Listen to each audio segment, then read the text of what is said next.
Harish, the best academy. Hello good morning everyone, welcome to the Harish academy. ఈరోజు మనం మణిపూర్లో రాష్ట్రపతి పాలన, దానికి దారితీసిన కారణాలు, ఇప్పటి వరకు దేశంలో ఏ రాష్ట్రంలో అత్యధికంగా రాష్ట్రపతి పాలన విధించారు, రాష్ట్రపతి పాలన విధించడం వల్ల జరిగే పర్యవసనాలు తదితర విషయాల గురించి మనం డిస్కస్ చేసుకుందాం. మణిపూర్లో తీవ్ర సంక్షోభం కారణంగా ముఖ్యంగా 2023 మే నుంచి మీటీలు మరియు కూకీల మధ్య జరుగుతున్న తీవ్ర సంఘర్షణ వల్ల మణిపూర్లో ఒక సంక్షోభం ఏర్పడింది. ఈ సంక్షోభాన్ని ఎదుర్కోలేక ఒక కాన్స్టిట్యూషనల్ మెషినరీ ఫెయిల్ అయిందన్న కారణం చేత రాష్ట్రపతి ద్రౌపది ముర్ము గారు ఆర్టికల్ 356 కింద రాష్ట్రపతి పాలన విధించడం జరిగింది. మరి ఇప్పుడు ఈ రాష్ట్రపతి పాలన దేశంలో ఎన్ని రాష్ట్రాల్లో విధించారు, అత్యధికంగా ఎక్కువ ఏ రాష్ట్రాల్లో విధించారో మనం ఇప్పుడు కొద్దిగా చరిత్ర గురించి తెలుసుకుందాం. రాష్ట్రపతి పాలనలో మణిపూర్ రికార్డు సృష్టించిందని చెప్పవచ్చు. ఇప్పుడు విధించిన ఈ రాష్ట్రపతి పాలనతో దేశంలో అత్యధికంగా రాష్ట్రపతి పాలనను ఎదుర్కొన్న రాష్ట్రంగా మణిపూర్ చరిత్ర సృష్టించిందని చెప్పవచ్చు. మణిపూర్ అత్యధికంగా 11 సార్లు ఇప్పటి వరకు రాష్ట్రపతి పాలనను ఎదుర్కొనింది. దేశంలో మణిపూర్ అత్యధికంగా 11 సార్లు రాష్ట్రపతి పాలనను ఎదుర్కొనింది. మరి ఆ తర్వాత స్థానాల్లో ఏమున్నాయి? సెకండ్ ప్లేస్ వచ్చేసి మనకు ఉత్తరప్రదేశ్. సెకండ్ ప్లేస్ మనకు ఉత్తరప్రదేశ్ ఇప్పటి వరకు 10 సార్లు రాష్ట్రపతి పాలనను ఎదుర్కొనింది. అలానే జమ్మూ అండ్ కాశ్మీర్ 9 సార్లు ఎదుర్కొనింది. జమ్మూ అండ్ కాశ్మీర్ 9 సార్లు రాష్ట్రపతి పాలనను ఎదుర్కొని ఉంది. తర్వాత బీహార్ 8 సార్లు ఎదుర్కొనిందని చెప్పవచ్చు. సో ఫస్ట్ 3 స్టేట్స్ ఎక్కువగా ఏవి రాష్ట్రపతి పాలన ఎదుర్కొన్నాయంటే మణిపూర్ 11 సార్లు అని చెప్పవచ్చు, యూపీ 10 సార్లు, జమ్మూ అండ్ కాశ్మీర్ 9 సార్లు, బీహార్ 8 సార్లు. ఇవి వరుసగా 4 రాష్ట్రాలని చెప్పవచ్చు. మరి రోజుల పరంగా చూస్తే అత్యధికంగా ఎన్ని రోజుల పాటు ఏ రాష్ట్రంలో రాష్ట్రపతి పాలన అమల్లో ఉంది అంటే మనకు రోజుల వారీ చూస్తే జమ్మూ అండ్ కాశ్మీర్ టాప్లో ఉందని చెప్పవచ్చు. జమ్మూ అండ్ కాశ్మీర్లో దాదాపుగా 4668 రోజులకు పైగా రాష్ట్రపతి పాలన అమల్లో ఉంది. సో ఇది రోజుల పరంగా అత్యధికంగా రాష్ట్రపతి పాలనను ఎదుర్కొన్న రాష్ట్రం అని చెప్పవచ్చు. మరి రోజుల పరంగా చూస్తే సెకండ్ ప్లేస్ ఏది ఉంది అంటే మనకు పంజాబ్లో దాదాపుగా 3878 రోజుల పాటు రాష్ట్రపతి పాలన అమల్లో ఉన్నట్టు తెలిసింది. తర్వాత మూడవ ప్లేస్ వచ్చేసి మనకు పాండిచ్చేరిలో మనకు 2739 రోజుల పాటు రాష్ట్రపతి పాలన అమల్లో ఉన్నట్టు తెలిసింది. మరి రాష్ట్రపతి పాలన తొలిసారిగా ఎప్పుడు విధించారు అంటే మనకు స్వాతంత్రం వచ్చిన తర్వాత తొలిసారిగా 1951లో పంజాబ్లో రాష్ట్రపతి పాలన విధించడం జరిగింది. తొలిసారిగా 1951లో పంజాబ్లో రాష్ట్రపతి పాలన విధించడం జరిగింది. మరి ఇప్పటి వరకు స్వాతంత్రం వచ్చినప్పటి నుంచి తీసుకుంటే ఇప్పటి వరకు మన మొత్తం దేశంలోని రాష్ట్రాలు మరియు యూటీలలో సుమారుగా 134 సార్లు రాష్ట్రపతి పాలనను విధించడం జరిగింది దేశవ్యాప్తంగా. మరి ఏవైనా రాష్ట్రాలు రాష్ట్రపతి పాలనను ఎదుర్కొని రాష్ట్రాలు ఇప్పటి వరకు ఉన్నాయా అంటే మనకు తెలంగాణ మరియు ఛత్తీస్గఢ్లో, తెలంగాణ రాష్ట్రం ఏర్పడిన తర్వాత మరియు ఛత్తీస్గఢ్లో ఇప్పటి వరకు ఒక్కసారి కూడా రాష్ట్రపతి పాలన ప్రవేశపెట్టలేదు. గుర్తుపెట్టుకోండి, మనకు తెలంగాణ మరియు ఛత్తీస్గఢ్లలో ఇప్పటి వరకు ఒక్కసారి కూడా రాష్ట్రపతి పాలనను ప్రవేశపెట్టలేదని చెప్పవచ్చు. తెలంగాణ నిల్, ఛత్తీస్గఢ్ నిల్ అని చెప్పవచ్చు.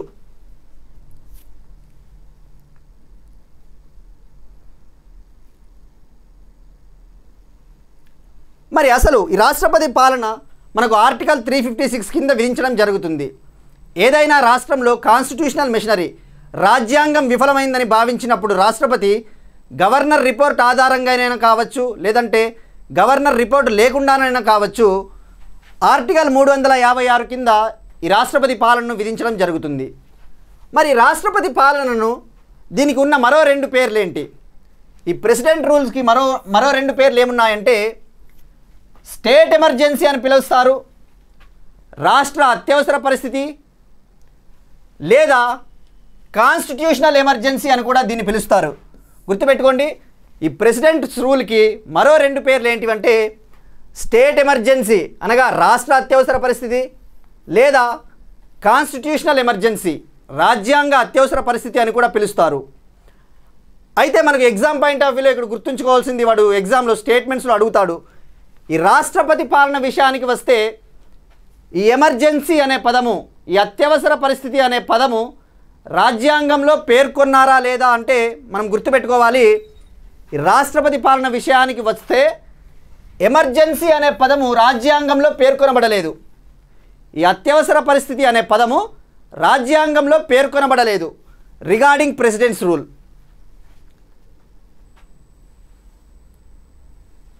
మరి ప్రెసిడెంట్స్ రూల్ రాష్ట్రపతి పాలన విధించడానికి మనకు ఎన్ని గ్రౌండ్స్ ఉన్నాయంటే 2 గ్రౌండ్స్ అని చెప్పవచ్చు, 2 కారణాలు అని చెప్పవచ్చు. మనకు ఆర్టికల్ 356 కింద విధిస్తారు కదా. ఆర్టికల్ 356 కింద ఎప్పుడు విధిస్తారు అంటే మనకు ఒకటి ఆర్టికల్ 356 ఇట్ సెల్ఫ్, అంటే ఆర్టికల్ 356 అనే గ్రౌండ్ కింద విధిస్తారు. అలానే ఆర్టికల్ 365 ఆర్టికల్ 365 కింద కూడా రాష్ట్రపతి పాలనను ఈ కారణం చేత ఆర్టికల్ 365 అనే కారణం చేత ఆర్టికల్ 356ని ఉపయోగించి ప్రెసిడెంట్స్ రూల్ విధించడం జరుగుతుంది. మరి మనకు ఆర్టికల్ 356 ఆర్టికల్ 365 కంటే ముందు రాష్ట్రాలలో రాజ్యాంగం విఫలం కాకుండా చూడాల్సిన బాధ్యత ఎవరిదో మనం తెలుసుకోవాలి. ఏదైనా రాష్ట్రాల్లో, దేశంలోని ప్రతి రాష్ట్రంలో కూడా రాజ్యాంగం విఫలం కాకుండా చూడాల్సిన బాధ్యత సెంటర్ పైన ఉంటుంది, కేంద్రం పైన డిపెండ్ అయి ఉంటుంది. దానికి మనకు ఆర్టికల్ 355 ఏం చెప్తుంది అంటే రాజ్యాంగ నిబంధనలకు అనుగుణంగా ప్రతి రాష్ట్ర ప్రభుత్వాన్ని నిర్వహించేలా కేంద్రం చర్యలు తీసుకోవాల్సి ఉంటుంది. అంటే ఒక విధంగా చెప్పాలి అంటే ఈ ఆర్టికల్ 355 కేంద్ర ప్రభుత్వం పైన ఒక బాధ్యతను ఉంచుతుంది. ఆ బాధ్యత ఏమంటే ప్రతి రాష్ట్ర ప్రభుత్వంలో కూడా రాజ్యాంగం విఫలం కాకుండా మీరు చూసుకోవాలి, డైరెక్షన్స్ ఇవ్వాలి, ఎప్పటికప్పుడు మీరు మానిటర్ చేస్తూ ఉండాలి అని చెప్పేసి ఆర్టికల్ 355 చెప్తుంది. మరి ఆర్టికల్ 355 కనుక మనకు విఫలమైంది అనుకో,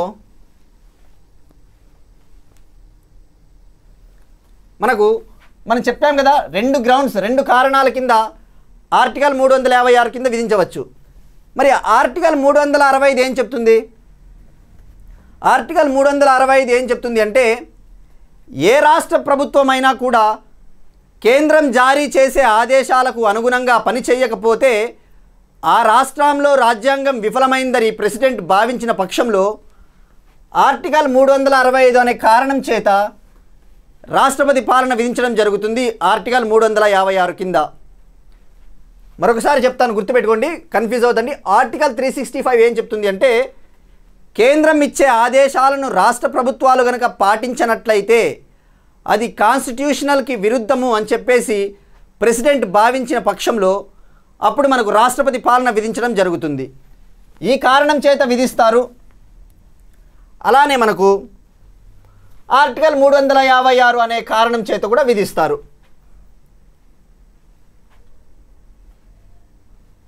ఆర్టికల్ 356 ఏం చెప్తుంది అంటే ఏ రాష్ట్రంలో అయితే రాజ్యాంగానికి తగ్గట్టుగా నడుచుకోవటం లేదు రాష్ట్రాలు అనే కారణం చేత ప్రెసిడెంట్ రాష్ట్రపతి పాలన విధించడం జరుగుతుంది.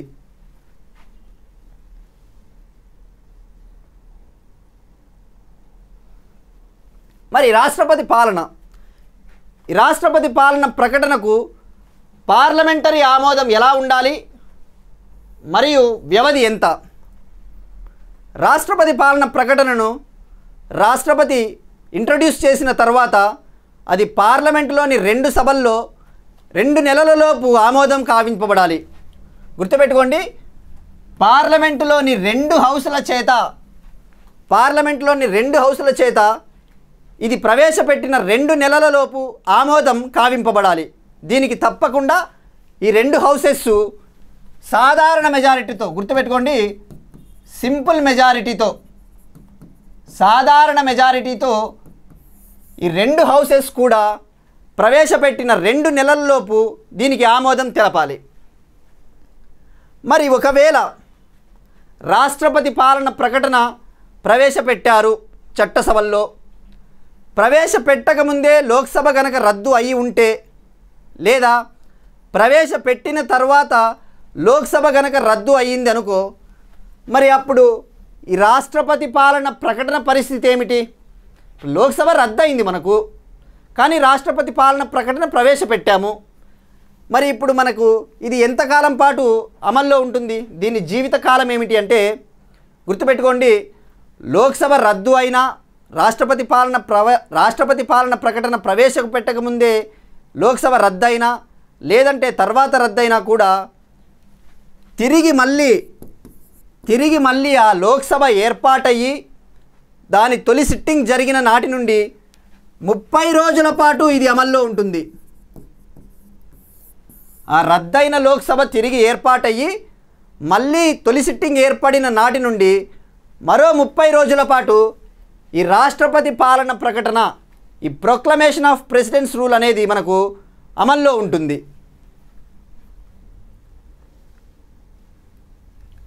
మరి రాష్ట్రపతి పాలన ప్రకటన, ప్రొక్లమేషన్ ఆఫ్ ప్రెసిడెంట్స్ రూల్, దీన్ని ఆమోదం తెలిపారు.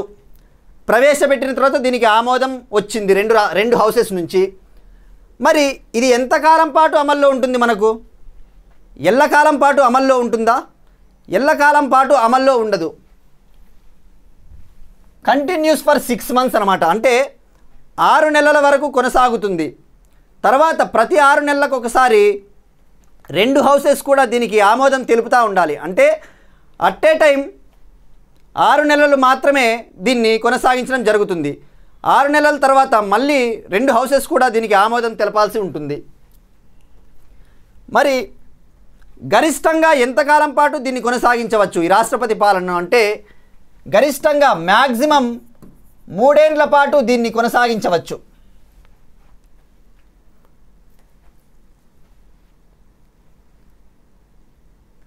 రాష్ట్రపతి పాలనకు ఎలాంటి మెజారిటీ అవసరం మనం చెప్పాం. Simple majority by both the houses, by either of the house. మరి మనకు రాష్ట్రపతి పాలన అనేది గరిష్టంగా 3 ఏళ్ళు విధించవచ్చని చెప్పాము. ప్రతి 6 నెలలకు ఒకసారి దీనికి ఆమోదం తెలుపుతూ ఉండాలి అనే కండిషన్ను ఏ రాజ్యాంగ సవరణ చట్టం ద్వారా తీసుకొచ్చారు అంటే మనకు 44వ రాజ్యాంగ సవరణ చట్టం 1978.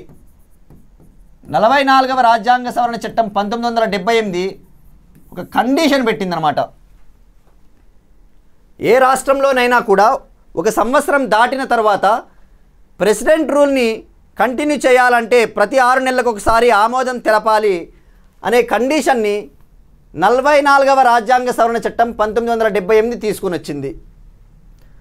మళ్ళీ 2 కండిషన్స్ పెట్టింది. 1 సంవత్సరం గడిచిన తర్వాత దాన్ని పొడిగించాలి అంటే ప్రతి 6 నెలలకు ఒకసారి 2 కండిషన్లు పెట్టింది. ఆ 2 కండిషన్లు ఏంటి అంటే మొదటి కండిషన్ వచ్చేసి దేశవ్యాప్తంగా నేషనల్ ఎమర్జెన్సీ లేదంటే దేశంలోని ఏ ప్రాంతంలోనైనా నేషనల్ ఎమర్జెన్సీ కనుక అమల్లో ఉంటే అప్పుడు 6 నెలలకు ఒకసారి దీన్ని కంటిన్యూ చేయడం జరుగుతుంది. అదొక కండిషన్ పెట్టింది. రెండవ కండిషన్ ఏం పెట్టింది అంటే ఎలక్షన్ కమిషన్ ఆఫ్ ఇండియా నివేదిక సమర్పించాలి. ఆ నివేదిక ఏంటంటే ప్రస్తుతం ఉన్న పరిస్థితుల్లో పలానా రాష్ట్ర శాసనసభకు ఎన్నికలు నిర్వహించడం కుదరదు కనుక రాష్ట్రపతి పాలన విధించవచ్చు అనే కండిషన్ను ప్రవేశపెట్టింది. గుర్తుపెట్టుకోండి, ఏ కాన్స్టిట్యూషనల్ అమెండ్మెంట్ యాక్టు 44వ రాజ్యాంగ సవరణ చట్టము 1978. మరి ఇప్పుడు రాష్ట్రపతి పాలన ప్రకటన ప్రవేశపెట్టాము, ఆమోదం వచ్చింది. మరి ఇప్పుడు రాష్ట్రపతి పాలన ప్రకటనను మనము ఉపసంహరించుకోవాలి అనుకుంటున్నాం.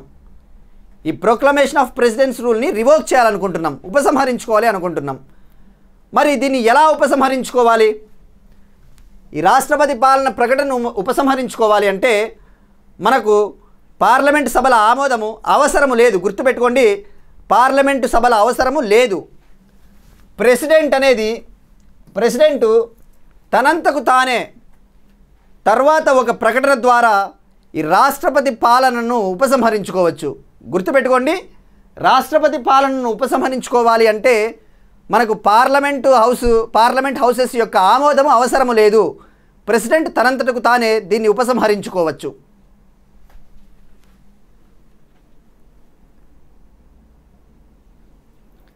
మరి మనకు రాష్ట్రపతి పాలన విధించిన తర్వాత జరిగే పరిణామాలు ఏంటి, దాని కాన్సిక్వెన్సెస్ ఏంటి, ఇప్పుడు అవి తెలుసుకోవాలి. మనకు రాష్ట్రపతి పాలనతో సంభవించే మార్పులు ఏంటివంటే, ఫస్ట్ రాష్ట్ర మంత్రిమండలి రద్దవుతుంది, అనగా రాష్ట్ర ప్రభుత్వము రద్దయిపోతుంది. ఫస్ట్ ఏం జరుగుతుందంటే, ఫస్ట్ కాన్సిక్వెన్సు రాష్ట్ర ప్రభుత్వం రద్దవుతుంది. ఇక రాష్ట్ర ప్రజాప్రతినిధులకు ఎలాంటి అధికారాలు ఉండవు. మరి ఇప్పుడు రాష్ట్ర ప్రభుత్వం రద్దయిన తర్వాత రాష్ట్రానికి సంబంధించిన కార్యకలాపాలను ఎవరు నిర్వహిస్తారు అంటే రాష్ట్రపతి తీసుకుంటాడు పవర్స్ని. రాష్ట్రపతి గవర్నర్ ద్వారా రాష్ట్రానికి సంబంధించిన పవర్స్ని, రాష్ట్రానికి సంబంధించిన కార్యకలాపాలను నిర్వహించడం జరుగుతుంది. ప్రెసిడెంట్ ప్రతినిధిగా గవర్నర్ కార్యనిర్వహణ అధికారాలు కలిగి ఉంటారు. మరి ప్రెసిడెంట్ ప్రతినిధిగా గవర్నర్ కార్యకలాపాలు నిర్వహించేదానికి వీలుగా ఎవరి సహకారం తీసుకుంటాడు అంటే chief secretary of the state, CS ఉంటాడు కదా మనకు. Chief secretary of the state సహకారంతో గవర్నరు రాష్ట్ర కార్యనిర్వహణ చేపడతాడు. మరి చీఫ్ సెక్రటరీ సహకారం అన్నా తీసుకుంటాడు, లేదంటే కేంద్రము మరో 2 సీనియర్ ఐఏఎస్లను కూడా నియమిస్తుంది ఈ గవర్నర్కు సహకారంగా. మరి ఇప్పుడు బిల్లుల విషయానికి వస్తే, రాష్ట్రపతి పాలన విధించిన పక్షంలో స్టేట్ గవర్నమెంట్కి సంబంధించిన బిల్లులను ఎవరు ప్రవేశపెడతారు అంటే మనకు పార్లమెంట్ రూపొందిస్తుంది. రాష్ట్రపతి పాలన సమయంలో రాష్ట్రానికి అవసరమైన బిల్లులను పార్లమెంట్ రూపొందిస్తుంది. అలానే పార్లమెంట్లో ఏదైనా ఒక సభ సెషన్లో లేనప్పుడు, ఒక సభ కొనసాగింపులో లేనప్పుడు రాష్ట్రపతి ఆర్డినెన్సెస్ జారీ చేస్తాడు. రాష్ట్ర ప్రభుత్వం కోసం రాష్ట్రపతి ఆర్డినెన్సులు జారీ చేయడం కూడా జరుగుతుంది.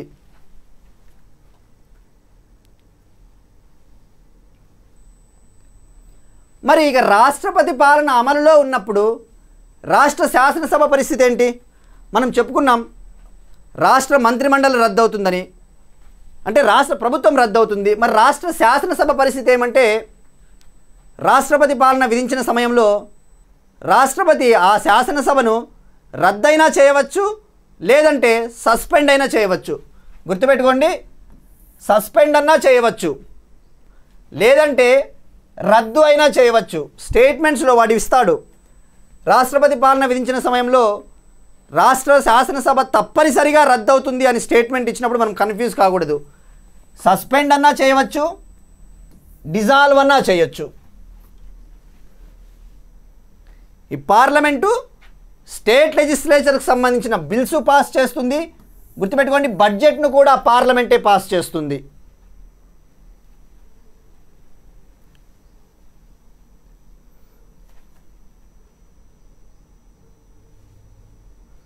మరి మనకి ఇప్పుడు చూస్తే ఈ మణిపూర్ క్రైసిస్ విషయానికి వస్తే, మణిపూర్లో ఈ రాష్ట్రపతి పాలన విధించడానికి కాంగ్రెస్ కూడా ఒక కారణం చెప్తా ఉంది. మనకు ఆర్టికల్ 174 ఉంది కదా, ఈ ఆర్టికల్ 174 ఏమని చెప్తుంది? 2 సెషన్ల మధ్య రాష్ట్ర శాసనసభ సమావేశం అవుతుంది కదా, ఆ సమావేశమయ్యే 2 సెషన్ల మధ్య గ్యాప్ అనేది 6 నెలలకు మించి ఉండరాదు అని చెప్తుంది మనకి. ఇది రాష్ట్ర శాసనసభల మధ్య గ్యాపు, సమావేశమయ్యే గ్యాపు 6 నెలలకు మించి ఉండకూడదని చెప్తుంది. మనం చూస్తే మణిపూర్ అసెంబ్లీ చివరిసారిగా ఆగస్టు 12, 2024లో సమావేశమైంది. అంటే దాదాపుగా 6 నెలలు గడిచిపోయింది ఇప్పటికీ. ఈ 6 నెలలు గడిచిపోయినప్పటికీ మణిపూర్ శాసనసభ అనేది సమావేశం అవ్వలేదు. కనుక ఈ మణిపూర్లో కంటెంప్ట్ ఆఫ్ ద కాన్స్టిట్యూషన్ జరిగింది, అనగా రాజ్యాంగ ధిక్కారం జరిగింది అని చెప్పేసి అక్కడి కాంగ్రెస్ కూడా వాదించింది. మరైతే మనకు ఆర్టికల్ 174 గురించి మనం లిటిల్ బిట్ తెలుసుకోవాలి. మనకి ఆర్టికల్ 174 ఏం చెప్తుంది? రాష్ట్ర గవర్నరు టైం టు టైము ఆ రాష్ట్ర అసెంబ్లీకి సమన్స్ జారీ చేస్తాడు. పలానా సమయంలో మీరు సమావేశం అవ్వాలి, పలానా ప్లేస్లో మీరు తప్పకుండా సమావేశం అవ్వాలి అని చెప్పేసి మనకు ఆర్టికల్ 174 చెప్తుంది. మరి ఇప్పుడు మనం ప్రెసిడెంట్ రూలు ఆపరేషన్లో ఉన్నప్పుడు రాష్ట్ర శాసనసభ పరిస్థితి గురించి తెలుసుకున్నాం. మరి ఇప్పుడు రాష్ట్రపతి పాలన విధించిన సందర్భంలో పార్లమెంటు లేదా రాష్ట్రపతి చేసిన చట్టం ఎంతకాలం కొనసాగుతుందో తెలుసుకోవాలి. మనం చెప్పుకున్నాం, రాష్ట్రపతి పాలన అమల్లో ఉన్నప్పుడు రాష్ట్రానికి సంబంధించిన బిల్లులను పార్లమెంట్ రూపొందిస్తుందని చెప్పేసి. మరి అలాంటి సమయంలో ఏదైనా ఒక చట్టం చేసింది అనుకుందాం, పార్లమెంట్ కావచ్చు లేదా రాష్ట్రపతి. ఆ చట్టం ఎంతకాలం అమల్లో ఉంటుంది? రాష్ట్రపతి పాలన అంతమైన తర్వాత కూడా ఆ చట్టం అమల్లో ఉంటుంది. గుర్తుపెట్టుకోండి, రాష్ట్రపతి పాలన అయిపోయిన తర్వాత కూడా ఈ పార్లమెంటు చేసిన చట్టం అనేది ఆ రాష్ట్రంలో అమల్లో ఉంటుంది. మరి అయితే ఆ చట్టాన్ని తొలగించే అధికారము ఆ రాష్ట్ర శాసనసభకు ఉంటుందా అంటే ఉంటుందని చెప్పవచ్చు. ఆ సమయంలో చేసిన చట్టాన్ని రాష్ట్ర శాసనసభ తిరిగి మళ్ళీ చట్టం చేయవచ్చు, లేదంటే అంతకు మునుపు చేసిన చట్టాన్ని తొలగించవచ్చు, లేదంటే సవరించవచ్చని చెప్పవచ్చు.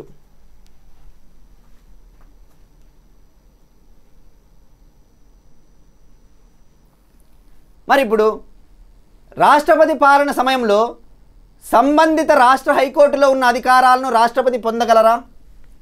మనం చెప్పుకున్నాం, రాష్ట్రపతి పాలన అమల్లో ఉన్నప్పుడు రాష్ట్ర శాసనసభకు సంబంధించిన అధికారాలన్నీ కూడా రాష్ట్రపతి పొందుతారని. మరి హైకోర్టు పరిస్థితి ఏంటి? జ్యుడిషియరీ పరిస్థితి ఏంటి? గుర్తుపెట్టుకోండి, రాష్ట్రపతి పాలన అమల్లో ఉన్నప్పుడు కూడా హైకోర్టు స్వయం ప్రతిపత్తి దెబ్బతినదు. హైకోర్టు స్టేటస్ కావచ్చు, హైకోర్టు అధికారాలను పొందే హక్కు రాష్ట్రపతికి లేదని చెప్పవచ్చు. రాష్ట్ర హైకోర్టుకు సంబంధించిన రాజ్యాంగ నిబంధనలను ప్రెసిడెంట్ సస్పెండ్ చేయలేడు. సో హైకోర్టు స్వయం ప్రతిపత్తి దెబ్బతినదు అని గుర్తుంచుకోవాలి. మనకి ఎగ్జామ్లో డెఫినెట్లీ పాయింట్స్ అడుగుతాడు. రాష్ట్రపతి పాలన విధించిన సమయంలో రాష్ట్ర హైకోర్టు అధికారాలను రాష్ట్రపతి పొందుతాడు అన్నట్టు స్టేట్మెంట్ ఇవ్వచ్చు. గుర్తుపెట్టుకోవాలి, హైకోర్టు స్వయం ప్రతిపత్తి దెబ్బతినదు.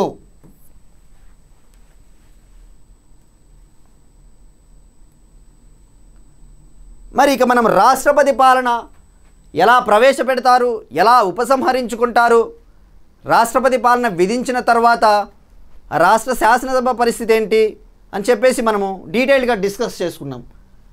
మరి ఇప్పుడు రాష్ట్రపతి పాలన అనేది న్యాయ సమీక్షకు లోబడి ఉంటుందా? ఇష్టానుసారం రాష్ట్రపతి పరిపాలన విధించవచ్చా అంటే నో అని చెప్పవచ్చు. తప్పకుండా రాష్ట్రపతి పాలన అనేది న్యాయ సమీక్షకు లోబడి ఉంటుంది. జ్యుడిషియల్ రివ్యూ అంటారు కదా, జ్యుడిషియల్ రివ్యూ, దీన్నే న్యాయ సమీక్ష అంటారు. తొలుత 38వ కాన్స్టిట్యూషనల్ అమెండ్మెంట్ యాక్ట్ 1975, 38వ కాన్స్టిట్యూషనల్ అమెండ్మెంట్ యాక్ట్ 1975 ఏం చెప్పిందంటే, మొదట్లో ఏదైనా రాష్ట్రంలో రాజ్యాంగం విఫలమైందని రాష్ట్రపతి భావించి రాష్ట్రపతి పరిపాలన విధించినట్లయితే ఆ రాష్ట్రపతి నిర్ణయాన్ని ఏ కోర్టుల్లో కూడా ఛాలెంజ్ చెయ్యకూడదు అని చెప్పింది 38వ కాన్స్టిట్యూషనల్ అమెండ్మెంట్ యాక్ట్. కానీ 44వ కాన్స్టిట్యూషనల్ అమెండ్మెంట్ యాక్ట్ ఏం చేసింది అంటే, 44వ కాన్స్టిట్యూషనల్ అమెండ్మెంట్ యాక్ట్ 1978 ఏం చేసిందంటే, ఇష్టానుసారం రాష్ట్రపతి పరిపాలన విధించడానికి లేదు, రాష్ట్రపతి నిర్ణయం అనేది తప్పకుండా న్యాయ సమీక్షకు లోబడి ఉంటుంది అని చెప్పేసి చెప్పడం జరిగింది 44వ constitutional amendment act. So please be careful, ఈ రెండు కాన్స్టిట్యూషనల్ అమెండ్మెంట్ యాక్ట్స్ మనకు చాలా ఇంపార్టెంట్. మరి అలానే రాష్ట్రాల్లో రాష్ట్రపతి పాలన విధింపు సందర్భంలో సుప్రీంకోర్టు కొన్ని గైడ్లైన్స్ కూడా జారీ చేయడం జరిగింది. SR Bommai case 1994లో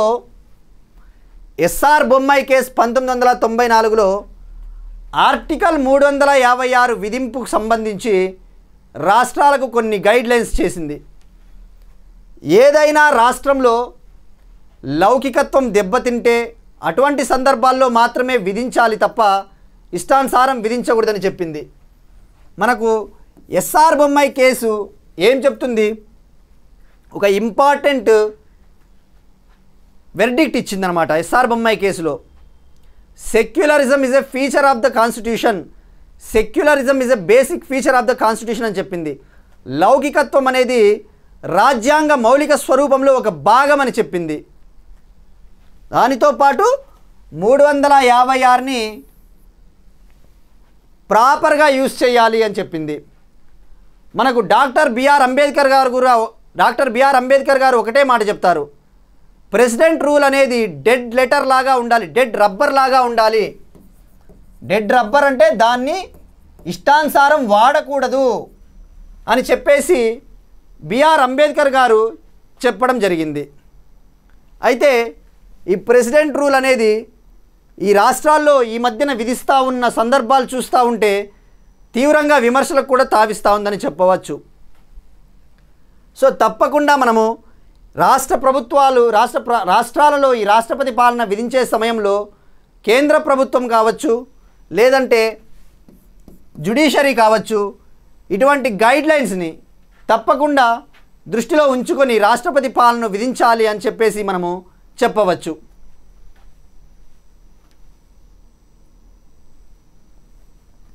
so this is all about రాష్ట్రపతి పాలన, ప్రెసిడెంట్స్ రూల్. మణిపూర్లో ఎందుకు రాష్ట్రపతి పాలన విధించారు, దానికి దారి తీసిన పరిస్థితులు, ఇప్పటి వరకు దేశంలోని ఏ రాష్ట్రంలో ఎక్కువసార్లు విధించారు, ఎన్నిసార్లు విధించారు, తదనంతర పరిణామాలు ఏంటి అనేసి మనము వాటి గురించి డీటెయిల్డ్గా తెలుసుకోవడం జరిగింది. So this is all about presidents rule in Manipur. And please watch everyone and thanks to everyone.